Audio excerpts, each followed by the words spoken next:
நீங்கள் உரிய நடவடிக்கை எடுக்க வேண்டும் என்று கோரிக்கை வைத்திருக்கிறோம். இந்த இன்சூரன்ஸ்ல நம்முடைய புரட்சி தமிழக எடப்பாடி முதலமைச்சராக இருக்கிற போது, நான் வருவாய்த்துறை அமைச்சராக இருக்கிற போது, தமிழக அரசியல் வரலாற்றிலே இல்லாத வகையில 11,000 கோடி இன்சூரன்ஸ் பணம் விவசாயிகளுக்கு பெற்றுத்தந்த ஒரே முதலமைச்சர் புரட்சி தமிழக எடப்பாடி என்பதை நாம் சவாலிட்டு சொல்லுவோம். நிவாரணம், தேசிய பேரிடர் மேலாண்மை நிதி, மாநில பேரிடர் நிவாரண நிதி இரண்டும் சேர்த்து நிதிகளை தளர்த்தி அவர்கள் கஷ்டத்தை போக்குவதற்கான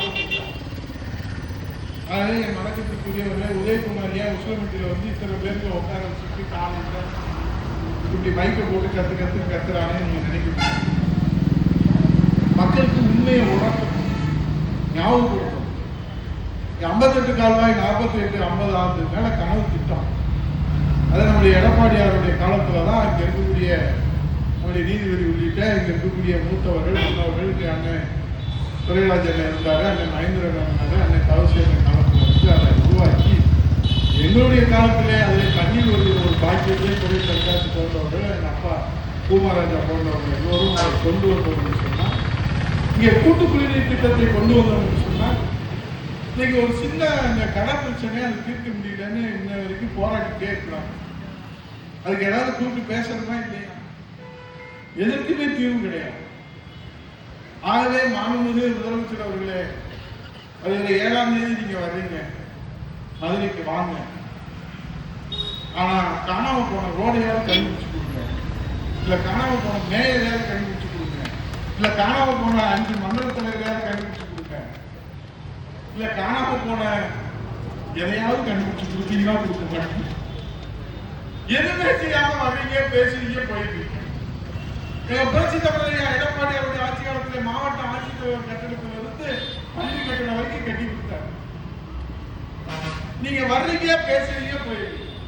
உங்களை மாவட்ட ஆட்சியர் கூட்டி வர்றாரு, கூட்டிட்டு போயிருக்காரு. மதுரைக்கு ஏதாவது விடுகாலம் கிடைக்கிறாங்கன்னா ஒண்ணும் கிடைக்கவே இல்லை. முதியோர் ஓய்வூதியம் கிடைச்சா இல்லை, பட்டா கிடைச்சா இல்லை. நான் போய் சொல்லல. அவருடைய கூட்டணி தோழமையில் இருக்கிற மார்க்சிஸ்ட் கம்யூனிஸ்ட் கட்சியினுடைய நாடாளுமன்ற உறுப்பினர் வெங்கடேசன் அவர்கள் 20,000 பேரை கடத்திட்டு போறாங்க. 4 வருஷம் ஆச்சு இந்த அரசு, இந்த திமுக அரசு, ஆளுநர் அரசு, ஸ்டாலின் அரசு எங்க மக்களுக்கு வீட்டுமனை பட்டா கொடுக்கலன்னு போராட்டம் நடத்தினாரா இல்லையா?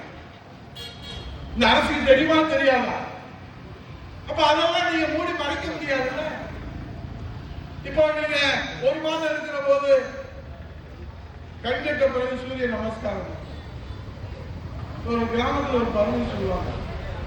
முதல்ல இருக்குல்ல, முதல்ல மூத்தவங்களுக்கு நல்லா தெரியும்.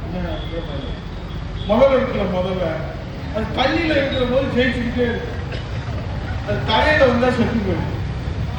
தண்ணியில இருக்கிற வரைக்கும் ஜெயிக்கிற முதல்ல தலைக்கு வந்தா அது மாதிரி இன்றைக்கு இருக்கக்கூடிய நிலைமை அரசு இருக்கிறோம்.